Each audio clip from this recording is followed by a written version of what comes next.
This is CBC Nova Scotia News.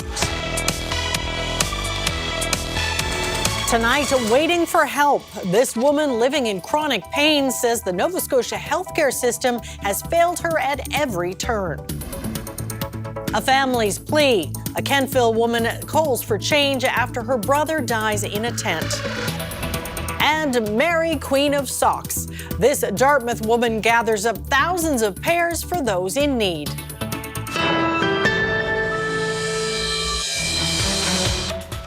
Good evening and welcome to our viewers in New Brunswick tonight. A woman living on Nova Scotia's South Shore is speaking out about her battles with the province's healthcare system. Laura O'Byrne has been living in pain with fibroids, growths around her uterus. She says she can't access timely care and has also been denied an out-of-province claim for a hysterectomy. Allie Thompson has more. Just over a year ago, Laura O'Byrne enjoyed hiking with her two mastiffs, having fulfilled her dream of retiring by the ocean in Nova Scotia. But now she spends most days lying down with excruciating pelvic pain in her home in Shelburne County. O'Byrne has countless fibroids, which are growths around her uterus, and a large ovarian cyst, leaving her with urinary incontinence. The 58-year-old waited 8 months to see a gynecologist in Yarmouth. She says the doctor dismissed her concerns and told her fibroids don't cause pain. O'Byrne says the doctor refused to refer her for a procedure known to shrink the fibroids. She didn't feel it was an appropriate procedure for a woman of her age. She told her to find another gynecologist. So O'Byrne chose to act. I just couldn't believe that I was stuck in this loop where I was still getting no care. And at this point, I had no quality of life. I can't tie my own shoes. I'm lying down and crying most of the time. I'm not, a year ago, actually 14 months ago, I was fine. I'm not okay now. But I've worked in healthcare for decades in multiple other provinces. And I can say that the level of negligence in Nova Scotia is horrific. After that, I was so desperate, I contacted my former gynecologist from another province, and she deemed my case an emergency. O'Byrne's doctor in Manitoba, where she's originally from, tried to refer her for the procedure that would shrink her fibroids. But it was denied because she needed to be referred by a Nova Scotia specialist. Her symptoms worsened, and the Manitoba gynecologist eventually determined she would now need a hysterectomy. She sent an urgent referral to MSI for an emergency hysterectomy in Manitoba, but it was denied because the procedure is offered in Nova Scotia. I cried, I was angry. We have universal health care in Canada, so it makes no sense to me why, if a procedure, an urgent procedure, is available in another province and Nova Scotia won't offer it or is unable to offer it, why they wouldn't pay. I hope it's not cancer, but it could be. And if I wait in Nova Scotia, this is not where I want to die. I love this province. This is not how I want to go out, and it's completely unacceptable. This is straight up negligence. This leaves me stuck in this loop and frustrated and having to advocate for myself. And doing this interview isn't just for me, it's for other people who don't understand how bad healthcare is. And with the apathy in this system, there is no empathy. They can't coexist. And for people who are saying, oh, this is a shortage of doctors or a shortage of nurses. That is not the whole story. The quality of care is apathetic and it's dangerous. Nova Scotia's health department declined our request for an interview. But in a statement, it said out-of-province care must start with a referral from a Nova Scotia specialist. But it also said it is reviewing the processes for evaluating claims for out-of-province travel for medical services. O'Byrne has appealed MSI's decision, but she says she's not holding her breath. Allie Thompson, CBC News, Halifax. The sister of a man found dead in his tent in Kentville this week says more needs to be done to help people like her brother. Bobby Hiltz had been living in a tent for months because his mental illness made it difficult for him to live with others, and he couldn't find a place cheap enough to rent. Jean LaRoche reports. He was trying. Michelle Hiltz struggles with the way her younger brother died, alone in a tent tucked away under a big tree, steps away from a popular walking trail. He loved us. He loved his family. Bobby and I had a rough childhood, and we only had each other a lot. And the drugs just made him different. And this is when he was in a wedding. Pictures are all she has left to connect her to a brother whose life, she says, spiraled after he was priced out of the home he was renting 18 months ago. I let him come and stay with me once in a while, but I have my daughter and 3 grandkids living with me because they're homeless. They can't afford a place, or I would have taken my brother in. He didn't just care about himself, actually. He actually was really cared about the broader issue. He was one of the people who helped Hiltz, but he says there's a growing number of people living just as desperately. It's bad. It's bad, and the fear is winter has just started. Leslie Porter is the housing support worker in West Hants. She's currently working with 57 people who need a permanent home. It is quite typical for folks to be living in tents right now. And that's an awful thing to have to say in Nova Scotia, to say that we are used to seeing people living in tents. This is the second sudden death of a homeless person in the valley in the past 2 weeks. Authorities are trying to determine why Hiltz died. His big sister simply wants people to know her brother, who would have been 53 in a week, is more than just another death. You know, I read about these deaths, and I never dreamed that my brother would be a statistic of a homeless person dying in a tent all by himself, and I just wanted some awareness brought to this. It's not right. Jean LaRoche, CBC News, Kentville. A Nova Scotia nonprofit hopes post-secondary students will contribute to an off-campus housing fund.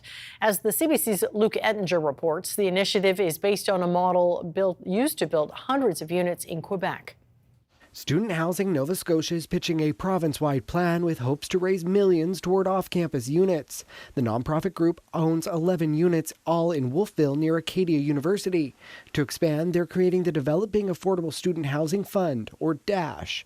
The group's executive director says it could generate $12 million annually. But the barrier for us is the capital required to start projects or to purchase existing properties. And so how the DASH fund works is essentially, again, leveraging the power of student contributions.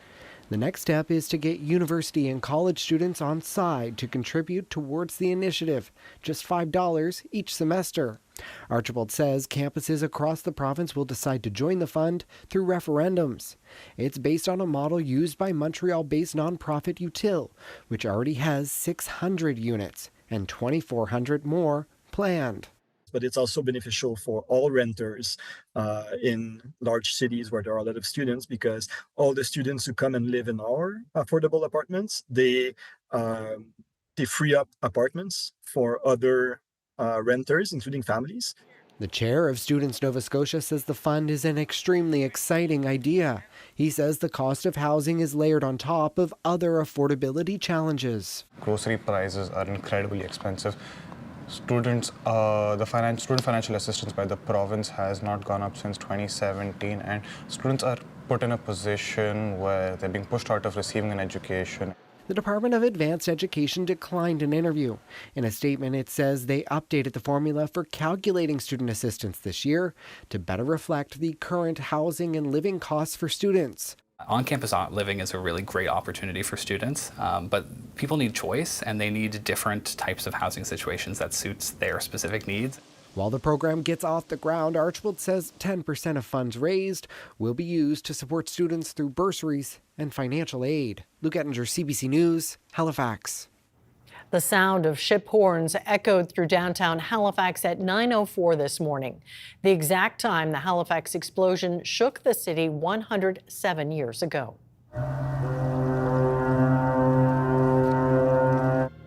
The annual memorial service was also held in Fort Needham Park, home to the Halifax Explosion bell tower. The explosion occurred on December 6, 1917, when the SS Mont Blanc, loaded with combustible elements, collided with the SS Emo. 2,000 people were killed. The event has shaped Halifax for more than a century.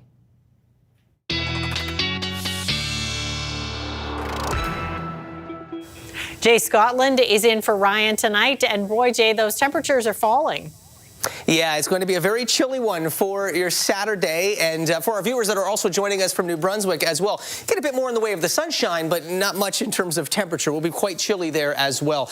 We are continuing to look at onshore flurries and snow squalls, which could see, by the time we get Saturday night into early Sunday when this winds down, could see anywhere from 15 to over 30 centimeters up into Maybu, Inverness County, up into the Highlands for parts of Cape Breton. So do watch for the steadier snow showers there.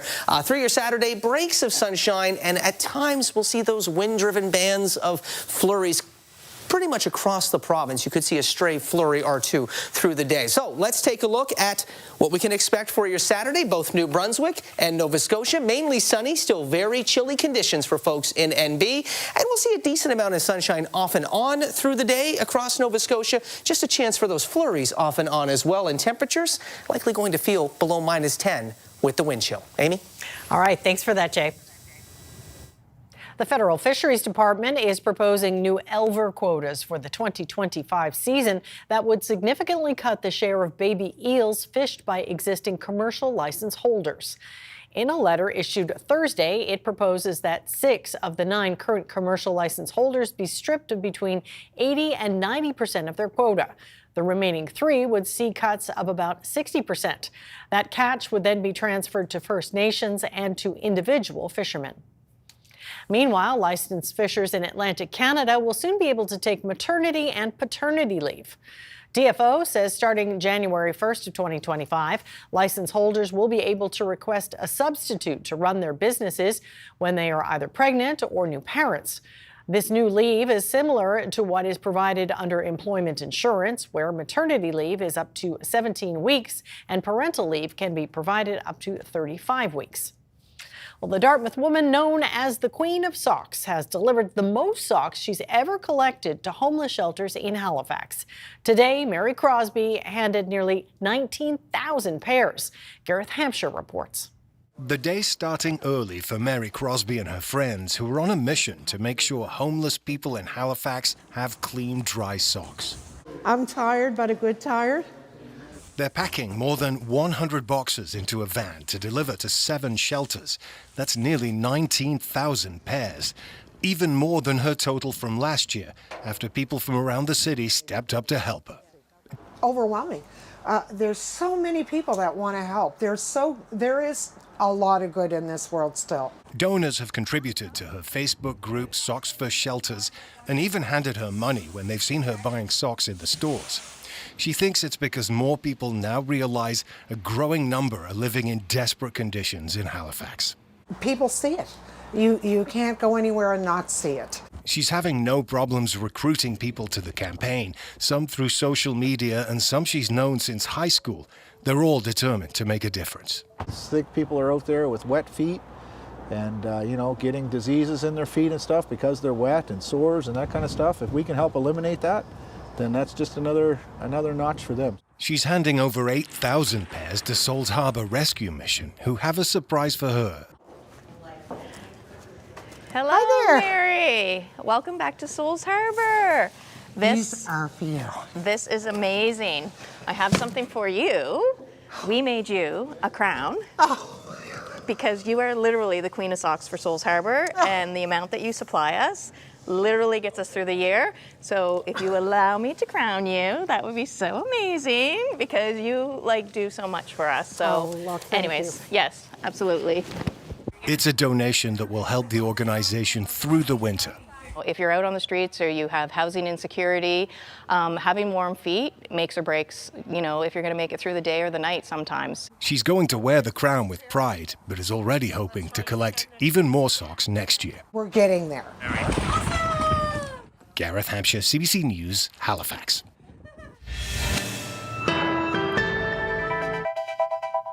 There's a look at the waterfall in Victoria Park in Truro. Jay is up next with his weather forecast. Do stay with us.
All right, Jay, the weekend is here, and it sounds like it's going to be a bit of a blustery start. Yeah, we're watching for that brisk westerly wind, very gusty in coastal areas in particular, to continue to produce onshore flurries, snow squalls for eastern Nova Scotia. You may see a few of those along the strait as well, and downwind of the bay for folks into the valley at times. But biting wind chill, even where it's not snowing, you can expect to see those wind chill values well below -10 for many areas, even during the warmest part of the day. And certainly you'll be seeing that tonight. So there's a look at our temperatures across Nova Scotia, and for our viewers joining us in New Brunswick for today. I know we did see some snow down in a few places, and could see a bit more added to those totals. This will be highly localized, though, and wind-driven. So that wind is coming in from the west-northwest across the Gulf and even downwind of the bay as well. We will be looking at onshore flurries. It is outright snow squalls, though, for folks up into the Cape Breton Highlands, so Inverness County, Maybu north. This is where you are looking at upwards of 15 to 25, even over 30 centimeters. That includes what falls through Saturday night into early Sunday, as that wind-driven snow continues to persist for the next 24 to 36 hours. As we look to Saturday, clearing out later in the day across the province, loads of sunshine until that sun finally does set for most of New Brunswick. It'll be a mainly sunny but chilly and breezy day for you with that westerly wind, 20 gusting to 40, even for inland areas. 50 to 70 winds will be possible across as we look to coastal areas into eastern Nova Scotia, as well as up into Cape Breton. That's why you're seeing that snow persisting through Saturday. As we move into Sunday, the clouds are increasing. You're watching for that snow to start to build in across New Brunswick. This will be 5 to 10 for some areas. Near 15 centimeters of accumulation will be possible. You'll start out with our heavier wet snow into Sunday morning for the South Shore region, building its way across the HRM and east, mixing to rain for southern areas. So 5 to 10 centimeters of wet snow, 5 to 10 millimeters of rain, but you're likely to see that accumulation sticking for more northern areas, and that will bring a pretty brisk wind at times as well into Sunday. So temperatures, part of the province for Nova Scotia, above the freezing mark, but I think for most of NB, eastern Nova Scotia, likely to stay below the freezing mark, and that means more accumulating snow through the day on Sunday for you. So let's take a look at the overnight forecast tonight. Temperatures don't look too bad, but when you add in that 20 to 40, 50 wind from the west, yeah, wind chill will be a significant factor, and the steadier bands of onshore snow will be for eastern areas downwind of the Gulf. Pretty clear conditions, but quite chilly for folks in New Brunswick. As we take a look at your Saturday, we'll see a decent amount of sunshine. Not very warm, though, for folks in New Brunswick. 20 to 40 westerly wind. We'll see temperatures feeling anywhere from -12 to -16, -17 for some areas, even for inland areas for your Saturday afternoon during the warmest part of the day. It's not very heavy, but we will be looking at a partly cloudy day across mainland Nova Scotia, and at times those onshore flurries will push inland. So it is just a slight chance of off and on flurries. Where you'll see the steadier chance will be in through the valley. Also, as we look to eastern Northumberland, and then off the Gulf into much of Cape Breton. That's where that accumulating snow will be a bit of a factor. Reduced visibility with blowing snow as well. Into your Sunday, we see that snow moving in the morning for the South Shore. Afternoon, evening for more eastern areas. You'll see it arriving first up into New Brunswick as well. Stays as snow across NB. Mixes to rain for southern parts of Nova Scotia, and that will include into the afternoon for the Halifax area as well. Further north and east, it is going to stay as snow, as those temperatures will be cooler there. And then as we roll this into your Monday, we can see breaks of sunshine returning for more western areas. Still looking at onshore flurries, though, for northern and eastern areas, as there will be a brisk wind as that system departs out over the Gulf as well. So we could still be looking at a few flurries in places. All right, let's take a look at what we can expect across Nova Scotia through the weekend, and we can see off and on flurries, not too heavy for most areas aside from Cape Breton and downwind of the water. Then we get into that snow to rain for central, southern Nova Scotia. Northern areas stays as snow with that temperature likely staying at or just below the freezing mark for you. And then clearing up for most areas on Monday. Still could see a few onshore flurries for those snow squall prone areas, though, into Monday, and really warming up into next week, but some very soggy conditions midweek as well. And there's a look for our viewers joining us in New Brunswick, which you can expect as well. And you can see those temperatures after a chilly weekend do start to tick up well above the freezing mark into the middle of next week. Amy? All right, thanks for that, Jay. And we're back after this.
Welcome back. Canada's unemployment rate jumped a third of a percentage point in November to 6.8%.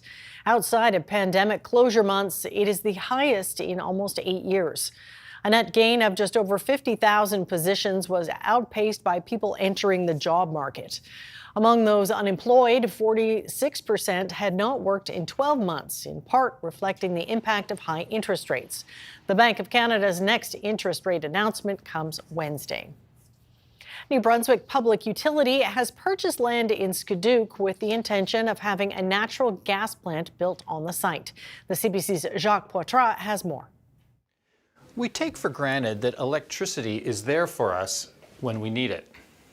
But NB Power needs to be sure, and 2 winters ago, on the coldest day of the year, the utility faced an all-time record demand for electricity and could barely keep up. So it's a trend. We're going to set peak demand records on a regular basis as we go forward. We're going to attract more population to the province. We're going to attract industry to the province. The Belledune power plant must phase out coal by 2030. Point Lepreau has had trouble operating and faces an uncertain future. And the Mactaquac Power Dam is due for a multi-billion-dollar upgrade. The answer to this electricity crunch? Greenhouse gas emitting fossil fuels. A private company plans to build a big natural gas power plant near Moncton and sell that electricity to NB Power. There's a combination of things. I think the first thing is the reflection of we've gone from 750,000 residents to 850,000 really quick, so the demand has gone up. There's also the fact that if we're going to start the Life Achievement Project on Mactaquac and some of the turbines are going to be down, we're going to have that base load again. Adding more greenhouse gas emitting power to the mix would seem to contradict the goal of a net zero grid by 2035. People are using more energy, and very soon, if they don't have more clean energy projects online, they're going to be more dependent on this fossil reactor. So it might not just be a peaking facility is what I'm concerned about. The minister says having this gas plant as a backup will make more renewable energy possible. And natural gas does emit a lot less than coal and a lot less than the heavy oil used at Coulson Cove, which runs on the coldest days of the year when demand is highest. In my mind, it would probably be ahead of Coulson Cove, which is the heavy fuel. So it's less emitting on that side, short term. So we should see actually a reduction in carbon emissions on the short term. There's a lot of process to go through, including regulatory approval for what NB Power will pay the private operator for the electricity from that plant. If all goes according to schedule, the plant will be operating in 2028. A big honor for a horse born and bred in Pictou County. Sumac Gonna Be Flashy was recently named 2024 Super Horse by the American Quarter Horse Association at its World Show in Oklahoma. Sumac Gonna Be Flashy. The 2017 chestnut gelding by Gonna Trash Ya out of Chicks Graceful Whiz was bred by Donald Sobey of Nova Scotia, Canada. And I'm joined now here at Sumac with General Manager Ronas Thompson. And this is not Sumac Gonna Be Flashy, this is his mom. That's right. He's busy still showing in the States. Yes, this is his mom. This is Chicks Graceful Whiz, otherwise known as Gracie. Well, she's got a lot to be proud of. Yes, she does.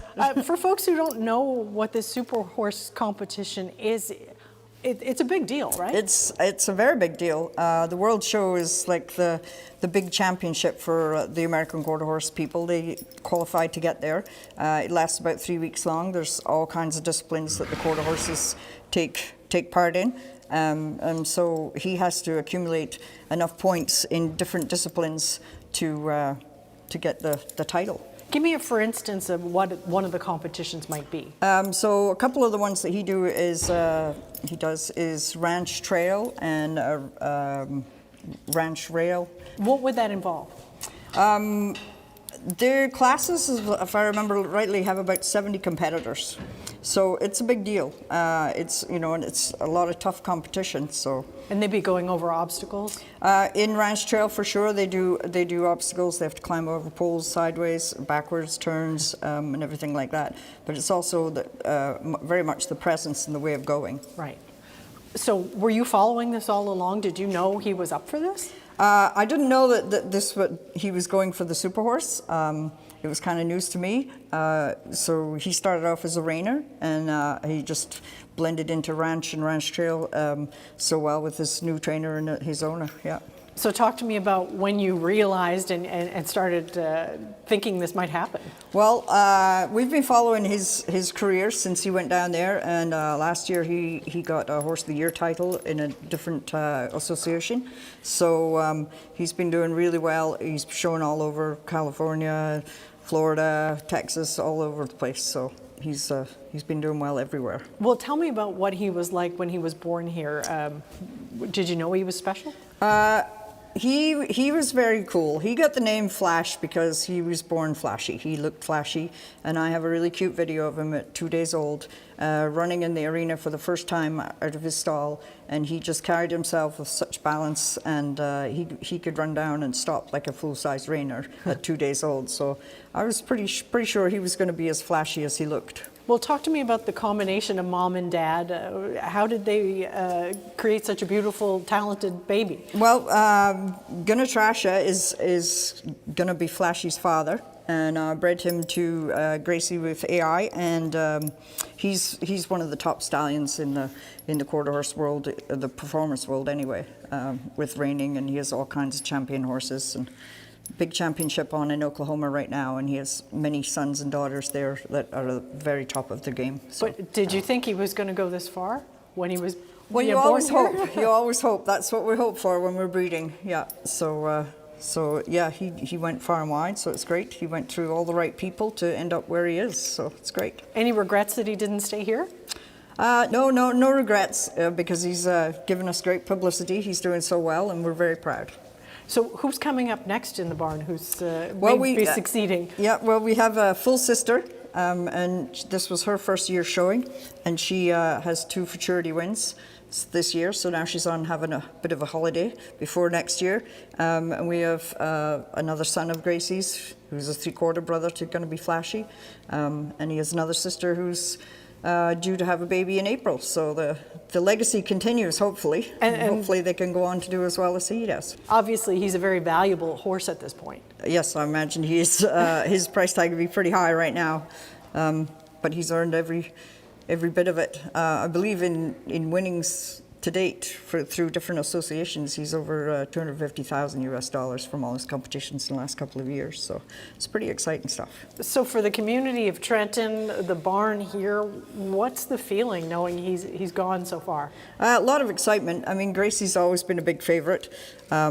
She takes 9-year-olds for lessons, so she's pretty chill about it all. But no, everybody's pretty excited to know that this horse came from here. So it's exciting. Well, congratulations. Thank you very much. Appreciate it. Coming up, Arctic sovereignty. Ottawa announces new plans to boost protection for Canada's northern border. Manhunt continues. Hundreds of U.S. police officers search for the suspected killer of a health insurance CEO.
Welcome back. The federal government says tensions are rising in the Arctic due to aggression by Russia and China.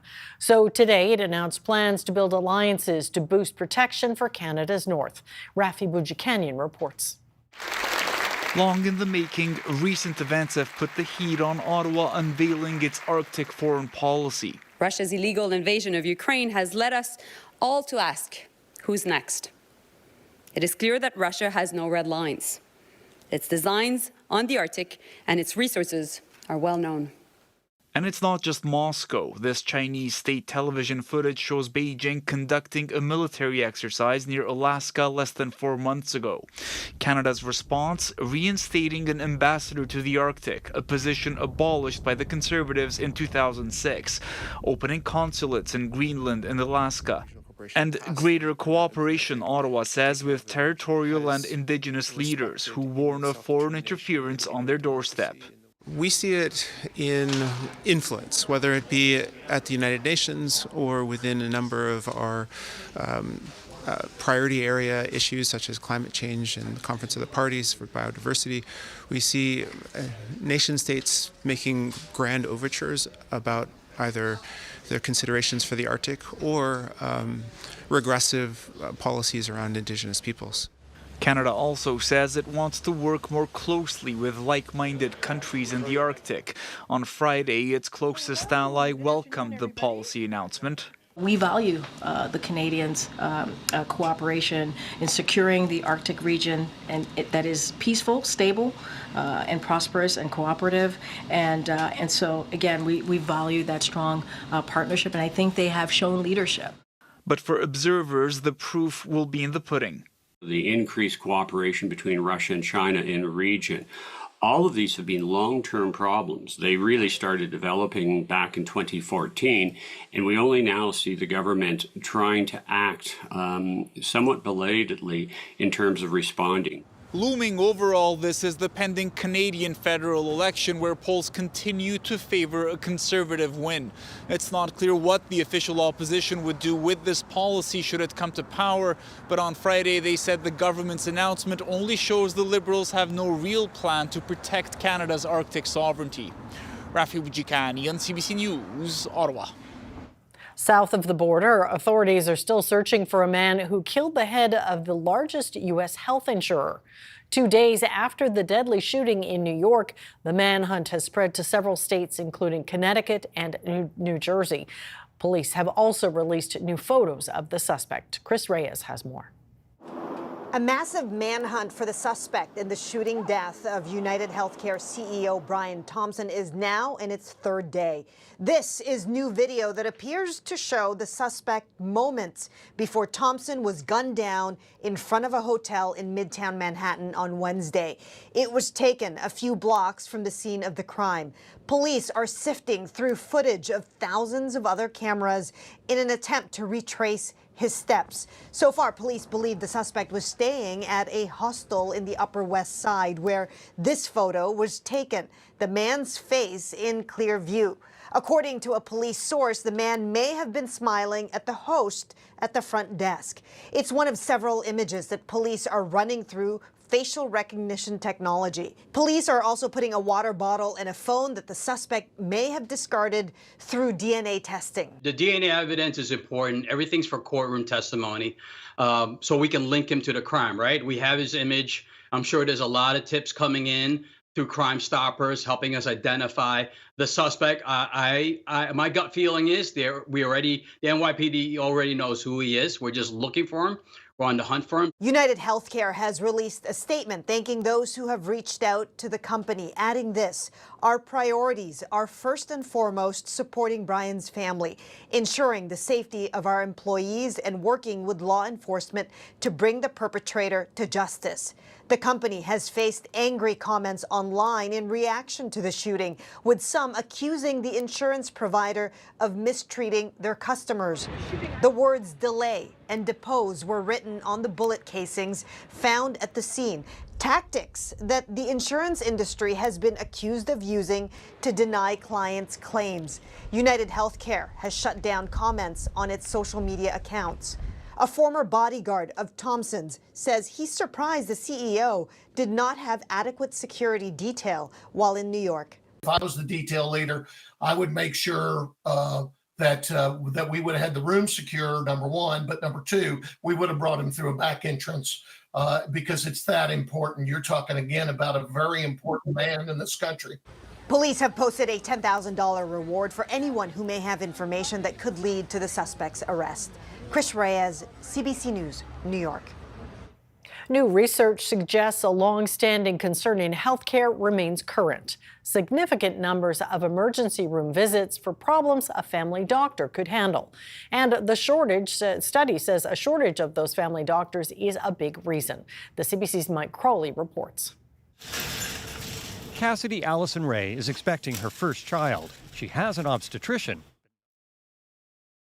Every family doctor's office within like an hour drive of where I live. She recently wound up in the ER for what turned out to be an ear infection. Felt really wrong because ERs are not for this type of care. They're for emergencies, and an ear infection really isn't that, but I really felt like I had no other option. She's far from alone. A new report shows roughly 15% of all ER visits in Canada last year were for minor conditions. For children aged 2 to 9, it's even higher, at more than 25%. It's telling us that Canadians are having challenges accessing primary care in the community. People are also more likely to go to the ER for minor ailments if they live in rural areas or don't have a family doctor. Every Canadian needs a family physician. If they cannot find it, the only place for them to go is the emergency department. We have about 70 doctors here working. This ER chief believes people with minor illnesses are not the biggest issue facing Canadian hospitals. The reality is I feel that those patients don't impact our wait time significantly. That's because ER staff triage patients and put people with minor illnesses at the back of the queue. So why are the emergency rooms under pressure? There's a lot of homelessness. There's difficulty accessing certain services like mental health. And so I think some of those issues are now manifesting themselves in our departments in a larger way than we've seen them before. He also says the healthcare staffing crunch and the shortage of acute care beds for patients who need to be admitted affect how long you'll wait in the ER. Mike Crowley, CBC News, Toronto. In New Brunswick, American Iron and Metal has installed a wall made of shipping containers at its Moncton Scrapyard to try to reduce noise levels for people living nearby. The CBC's Shane McGee has more. This wall is supposed to cut back on noise from American Iron and Metal's Moncton Scrapyard behind it, but residents say it's not enough. I think this is a joke. It's just ridiculous. It doesn't make sense to anyone that has any sense. This does not make sense. The wall was installed this fall at the Tomb Street site. It's made of shipping containers stacked 3 high. It's made between where rail cars are loaded with scrap and the public street. It doesn't surround the entire site. It's meant to reduce the sound from reaching homes only a few hundred meters away. The scrapyard has been controversial. Residents protested last year, calling for it to be relocated, saying the site taken over by AIM in 2023 is too noisy, smelly, causes vibrations, and has led to debris falling into the adjacent waterway. The province required AIM to build the wall by the end of November as a condition of an approval to operate the site. Now that it's built, the province has extended the company's approval to operate to the end of March, saying AIM must now measure the effectiveness of the wall. How are they going to test that?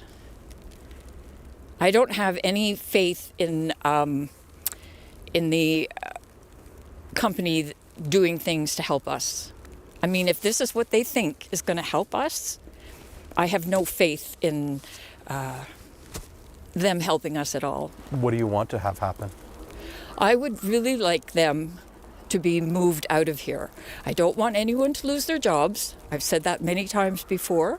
I want them to keep working. We have nothing against the people that work here. It's just we've never had this. I've been here for 30 years and I've never had a problem before.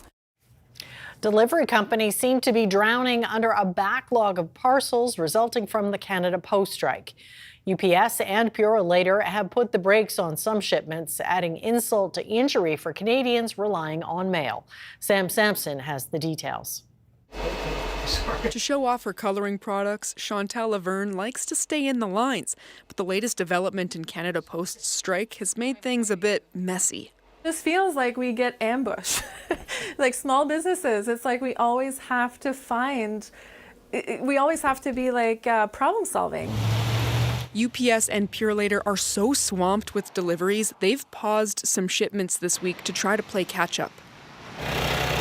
They're blaming bad weather and the ongoing strike at Canada Post for the backlog. The companies say they now have to prioritize critical shipments. To do that, they're not accepting any parcels from third-party platforms, basically middlemen couriers. So, say you bought a holiday gift from a small online business. Normally, it might need a smaller courier to get it to UPS, for example, which would then deliver it to your home. But now, UPS is not accepting that initial delivery, meaning your parcel is not going anywhere. These other carriers can't handle what we handled. The union says this is only proof that the country needs its postal crown corporation. We have an ability to get to places that other carriers don't, and we have infrastructure that gets it there. Canada Post, which owns Purelator, is now mulling over the union's latest proposal. The two parties are not negotiating at the table, but through a federal mediator. Canadians are still getting their coloring gear, just in a different way. Laverne says she's using an aggregate company to hook her up with even smaller couriers to fill the gap, but that's not possible for every shipment. I've had some in like northern Alberta, places that are a little more remote, a little bit out, because, you know, DHL or Canpar, they don't go everywhere. Marking another snag in an already busy holiday season. Sam Sampson, CBC News, Edmonton. Superstar Taylor Swift is wrapping her tour with 3 concerts in Vancouver, the first of which is tonight. Her appearances mean a lot to millions of fans and to several charities as well. The CBC's Magda Gabrisalasa explains. As Taylor Swift's Eras Tour moves from Toronto to Vancouver, charities across the country are raising money while making dreams come true. And I was like, oh my gosh, I'm like going to Taylor Swift, like one of the best concerts ever. Noah Dickens and his mom are among members of Campfire Circle that got the chance to see Swift on stage in Toronto. The charity that supports those affected by childhood cancer received 20 tickets from a donor family. 2 pairs were raffled off, raising $100,000. The fun that these kids have, it really makes them forget the pain and all that chemo. A Vancouver-based hospital foundation was given a suite for one of Swift's upcoming shows. Up for auction at its gala, the winning bid pulled in $320,000. I had never seen anything quite like this. The level of competition, the level of pushing the number up. This auctioneer has watched this play out with a number of Canadian charities. You know, 100, 200, 300%, 500%, 900% overvalue. You're talking game-changing revenue for these charities. That's true for Lake Trail Community Education Society in BC. It runs a food pantry, a gardening program, and after-school activities. A raffle for 2 tickets and a party raised more than $26,000. For our organization, a really good fundraiser is like $400. $400. And so to go from $400 to $26,000 as one fundraiser, like that's incredible. And it was all her daughter's idea. The pair had 2 extra tickets for this Saturday's show. I didn't want to scalp them. I wanted to do something good and really honor the spirit of Taylor Swift. It's a move the pop superstar would likely approve of. Magda Gabrisalasa, CBC News, Toronto.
All right, Jay is back with one last look at the weather, and quite an active weekend weather-wise.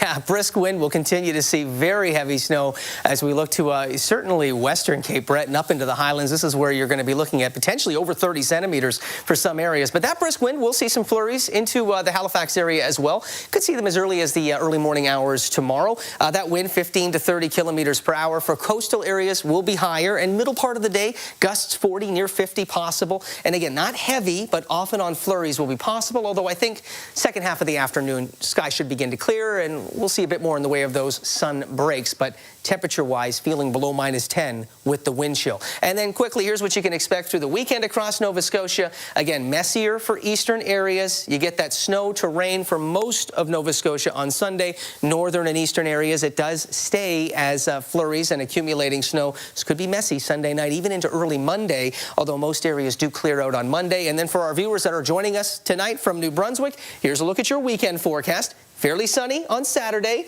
not too bad on Monday. It's like an Oreo cookie, though, but instead of a creamy center, we do get, unfortunately, it's not so sweet, we'll say. It's not an Oreo. We are looking at some accumulating snow, 5 to 10, locally higher amounts possible, 5 to 10 centimeters on your Sunday as that other storm system does approach. And it will come with a brisk wind as well, and temperature-wise, staying quite cool for the weekend, but much like Nova Scotia, we look at that daytime high on Saturday, -7, factoring in that 20 to 40K westerly wind. We can expect those temperatures to feel into the mid-teens, even the mid-minus teens, so below the freezing mark, and likely feeling even for Nova Scotia. Amy, you want to bundle up Saturday, even during the warmest part of the day, -4, likely feeling -10, -11, just with that brisk and biting wind chill. All right, some good advice. Thanks for that, Jay. Well, Santa has lots of upcoming appearances, but he's making an exceptionally big splash in Budapest. And he's wearing goggles precisely because he's making a big splash at an aquarium. And that glove, well, it's for feeding the sharks. That job is now done from inside a cage, and afterwards Santa takes a swim, gliding through the Christmas decor on the shark tank floor and wishing a Merry Christmas to all. And that's it for us tonight. Thanks so much for watching and have a great weekend.